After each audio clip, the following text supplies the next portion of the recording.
അഞ്ഞെടുത്ത് മൂക്കിലേക്ക് വെക്കുക, എന്നിട്ട് മൊബൈൽ ഓണാക്കി ഒരു സെൽഫി എടുക്കുക.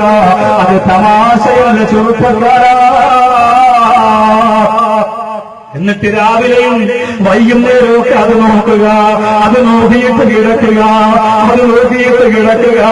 അല്ലാഹുവേ, ഈ ഒരവസ്ഥ എനിക്ക് വരുമല്ലോ എന്ന ചിന്ത നിന്നെ നേതൃത്വം തരട്ടെ, ആ ചിന്ത നിന്നെ നയിക്കട്ടെ. നിങ്ങൾക്കറിയോ പ്രിയപ്പെട്ടവര്, ഈ മലപ്പുറം ജില്ലയുടെ ഒരു പ്രിയപ്പെട്ട കുടുംബം, ഈ മലപ്പുറം ജില്ലയുടെ ഒരു പ്രിയപ്പെട്ട കുടുംബം ചികിത്സിക്കാൻ പൈസയില്ലാതെ, ചികിത്സിക്കാൻ കാശില്ലാതെ ആത്മഹത്യക്ക് ഒരുങ്ങിപ്പോയ കുടുംബമാണ്. എന്റെ പ്രിയപ്പെട്ടവരോട് ഞാനിത് പറയുമ്പോ ഇതിനിടയിൽ ഒരുപാട് ആളുകൾ ഉണ്ടാകുമല്ലോ.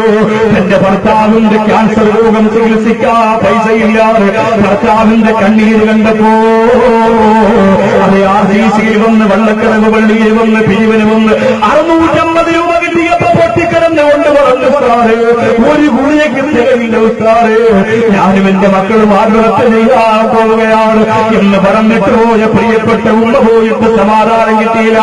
അവിടുത്തെ സംഘാടകരെ കൊണ്ട് എന്ത് ചെറുപ്പക്കാരെ കൊണ്ട് അവരെ വിളിപ്പിച്ചു. നിങ്ങൾ എവിടെയാ താമസിക്കുന്നത്? മലപ്പുറം ജില്ലയില. അവര് വിഷം കഴിച്ചു മരിക്കാൻ തീരുമാനിച്ചെന്ന് പറഞ്ഞ് പൈസ കിട്ടാൻ വേണ്ടിയിട്ടല്ല. ഹോസ്പിറ്റലിൽ ആളെ വിട്ട് പരിശോധിച്ചപ്പോ ഭർത്താവ് ക്രിട്ടിക്കൽ സ്റ്റേജിലാണ്. ഓരോ ദിവസവും 10,000 രൂപ വേണമല്ലോ. നിങ്ങളുടെ മക്കളെന്തിനാ പഠിക്കുന്നതെന്ന് ചോദിക്കുമ്പോ മക്കളൊക്കെ വീടും കുടുംബവും വിറ്റ് നല്ലതുപോലെ പഠിപ്പിച്ചതാ. അതിനൊരു പ്രിയപ്പെട്ട പൊന്നുമോ, നീയെ അറബിക്കിന് പഠിക്കുന്ന മോളാണ്, നല്ലതുപോലെ എഴുതാനറിയുന്ന, നല്ലതുപോലെ അറബി എഴുതാനറിയുന്ന പെണ്ണാണ്. ആ പ്രിയപ്പെട്ട ഉമ്മ പിന്നീട് പറഞ്ഞത്, ഉസ്താദേ, ഞങ്ങൾ ആത്മഹത്യ ചെയ്തില്ല. എന്തുകൊണ്ടെന്നറിയോ?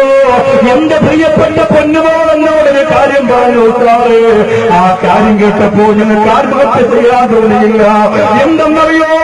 എന്റെ പെണ്ണോളെ പഠിക്കണം മോളെ, എന്റെ മഞ്ചേരിയിലെ ചെറുപ്പക്കാരാ പഠിക്കണം മോളെ, നല്ലതുപോലെ അവധിയെടുക്കുന്ന മോള് പറയുകയാണ്, എന്റെ ഉമ്മച്ചി വാപ്പച്ചിയെ ചികിത്സിക്കാൻ മാർഗം പറയട്ടെ. ഞാൻ എന്റെ മൊബൈലിന്റെ യൂട്യൂബിലൂടെ അസ്മാഉൽ ഹുസ്ന ഞാൻ എടുത്തുമ്മ. യാ അല്ലാഹു യാ റഹ്മാൻ യാ റഹീം യാ മലിക് യാ ഖുദ്ദൂസ് യാ സലാം യാ മുഅ്മിൻ യാ മുഹൈമിൻ യാ അസീസ് യാ ജബ്ബാർ യാ മുതകബ്ബിർ യാ ഖാലിഖ് യാ ബാരി യാ മുസബ്ബിർ യാ ഗഫാർ യാ ഗഫാർ യാ വഹാബ് യാ റസാഖ് യാ സത്താർ.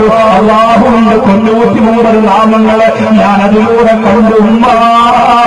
ആ 93 നാമങ്ങൾ ഞാനെന്റെ കൈകൊണ്ട് മനോഹരമായ കളർ മഷുകൊണ്ട് ഒരു കടലാസിൽ എഴുതിയുമ്മ.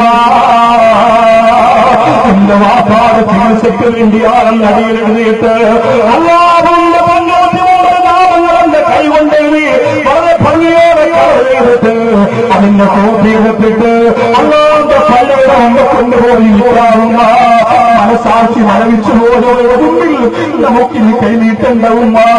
മനസാക്ഷി മരവിച്ചു പോയവരുടെ എന്റെ പൊന്നാകമാക്ഷി കൈനീട്ടുണ്ടാവുമ്പ. നിസ്കാരങ്ങളെ കൂട്ടിപ്പിറങ്ങി പോകുന്ന ആ പാപമാണ് എന്റെ പാക്ക് വരുന്നോ ഒരു കാരണക്കുട്ടിയോടും കണ്ടുമ്മ. വിമാനത്തിലായ ജീവിക്കുന്നവന്റെ കാശെന്തിനാണ് കൈനീട്ടും മറ്റൊരില്ലാന്ന് പറയുന്ന അഹങ്കാരികളാണ് എന്റെ പാപരോഗമാറുണ്ടാവുമ്മ എന്ന് പറഞ്ഞിട്ട് ആ പൊന്നുമോള് അസ്മാഉൽ എഴുതിയിട്ട് ഓരോ ദിവസവും ദൂരം ശരിയാക്കി ഉമ്മച്ചിക്ക് കൊടുക്കുകയാണ്. അല്ലാഹു അതിങ്ങനെ കൊണ്ടുനടന്ന് അവസാനം ദുബായിലായി ഏറ്റവും നല്ലൊരു ബിസിനസ്സുകാരനാണ്. തിരുവനന്തപുരത്ത് ഭീമാപ്പുഴയിൽ ജോലിക്ക് വന്നപ്പോ ആ പ്രിയപ്പെട്ട ഉമ്മാർ അസ്മാഉൽ ഹുസൈനിന്റെ എഴുത്ത് കണ്ടപ്പോ സഹോദരന്റെ പൂർണ്ണമാകുന്ന നാട്ടിലെടുത്തുകൊള്ള അല്ലാഹു അസ്മാഉൽ ഹുസൈനിയുടെ പറക്കപ്പോ ഒരു പൊന്നു പൊട്ടിക്കിടന്നിട്ടുണ്ട്. പെങ്ങളെ, എന്റെ വാപ്പച്ചിക്ക് വേണ്ടിയാ, നിങ്ങളെ കുത്തിച്ചുവിടാനുള്ള വാപ്പച്ചിയാ, നിങ്ങളെ നോക്കാനുള്ള വാപ്പച്ചിയാ, നിങ്ങളെ സംരക്ഷിക്കാനുള്ള വാപ്പച്ചിയാ, എന്റെ പൊന്നാട് വാപ്പച്ചിക്ക് വേണ്ടിയുള്ളതാ. ഒന്ന് പുറന്ന് എഴുതി ഓരോ പേരും പൊട്ടിക്കരഞ്ഞു ആ പെണ്ണിന്റെ മനസ്സിന്റെ ചിന്തയ്ക്ക് മാർക്ക് കൊടുത്തിട്ട് അല്ലാഹുവിന്റെ സഹായഹാരന്റെ മോഡൽ ഇറങ്ങി വന്നില്ലേ. ആ പ്രിയപ്പെട്ട സഹോദരന് ഏറ്റെടുക്കാൻ ആ സഹോദരൻ തയ്യാറായി. അല്ലാഹുവേ, ആ കുടുംബം രക്ഷപ്പെട്ടു പോയില്ലേ? നന്മയുള്ളവരാകുക, നല്ല മനസ്സുള്ളവരാകുക.